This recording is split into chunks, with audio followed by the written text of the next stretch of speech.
தமிழ் வழியிலே பயின்ற மாணவன் ஐஏஎஸ் தேர்வு ஆக முடியுமா?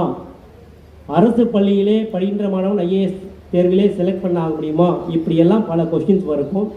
இதையெல்லாம் எப்படி தடை கற்களை படிக்கற்களாக மாற்றினேன் என்பதை பற்றி அக்குவேராக ஆணிவேராக இந்த புத்தகத்திலே குறிப்பிட்டிருக்கின்றேன். அதை ஆழமாக உணர்ந்தால் இன்றைய இளைய தலைமுறையினருக்கு இருக்கின்ற வாய்ப்புகள் ஏராளம். அன்றைய காலகட்டத்தை விட இன்றைய காலகட்டத்திலே ஏராளமான வாய்ப்புகள் இருக்கின்றன. வெறும் ஐஏஎஸ், ஐபிஎஸ், டிஎன்பிஎஸ்சி தேர்வு மட்டுமல்ல, எல்லா துறைகளிலுமே சாதிக்கின்ற ஒரு வாய்ப்புகள் இருக்கின்றன. ஆனால் சாதிக்கும் முயற்சியிலே கண்டிப்பாக தோல்விகள் வரும், துன்பங்கள் வரும், சவால்கள் வரும், தடைகள் வரும், ஏற்றங்கள் இறக்கங்கள் வந்தே தீரும். ஆனால் ஒவ்வொரு நிமிடத்திலுமே அந்த தடைகளையும் அந்த சவால்களையும் சாதனைகளாக மாற்றுகின்ற திறன் உங்களிடம் இருக்கின்றது. அதை நீங்கள் பார்க்கின்ற பார்வையை மாற்றும் போது கண்டிப்பாக அது உங்களுக்கு கிடைக்கும். ஆனால் அது ஒரு வாழ்க்கை. ஓகே, குறைந்தபட்சம் அது ஒரு வாழ்க்கை.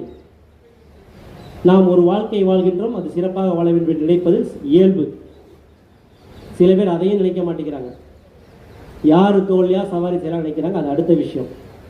இரண்டாவது முக்கியமான விஷயம், வாழ்க்கையில் இரண்டாவது முக்கியமான விஷயம், வாழ்க்கையை வாழ்வதற்கான நோக்கம் தேவை. நாம் ஒரு பதவியை அடைந்து விட்டோம் என்றால் நாம் தனிப்பட்ட முறையிலே சந்தோஷமாகவும் சிறப்பாகவும் வாழ முடியும். அதிகாரம் என்பது நமக்கு அரியாசனையை போன்றது. ஆனால் அரியாசனையின் பின்னால் மிகப்பெரிய பொறுப்பு இருக்கின்றது. இன்று எல்லோரும் கூட நீ என்ன பெரிய கலெக்டரா அப்படின்னு சொல்லுவாங்க. பொதுவாக ஐஏஎஸ், ஐபிஎஸ் இந்த மாதிரி அதிகாரிகள் வேலை செய்யும் போது ஏகப்பட்ட பிரச்சனைகள் வரும். அந்த பிரச்சனைகளை எப்படி கையாண்டு நமது அதிகாரத்தை மற்றவர்களுக்காக பயன்படுத்துகிறோம், சமூக மாற்றத்திற்காக பயன்படுத்துகிறோம், நாம் வளர்ந்து வந்த சமூகத்திற்கு நாம் என்ன பிரதிபலன் செய்கிறோம் என்பதை பற்றி நாம் எல்லோரும் கூட யோசிக்க வேண்டும். அது வெறும் ஐஏஎஸ், ஐபிஎஸ் அதிகாரிகள் மட்டுமில்ல, எல்லா துறையுமே. ஒரு மருத்துவராக இருக்கலாம், ஒரு வழக்கறிஞராக இருக்கலாம், ஒரு அரசியல் தலைவராக இருக்கலாம். நாம் வளர்ந்து வந்த சமுதாயத்திற்கு மீண்டும் கொடுக்கக்கூடிய விஷயம் என்ன என்பதை பற்றி எல்லோரும் கூட சுய ஆராய்வு செய்ய வேண்டும்.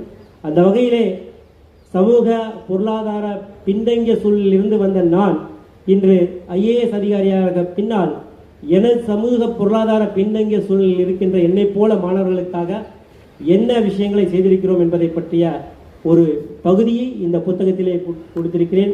எனவே வாழ்க்கை அர்த்தமுள்ளதாக வாழ வேண்டும் என்ற நோக்கத்தை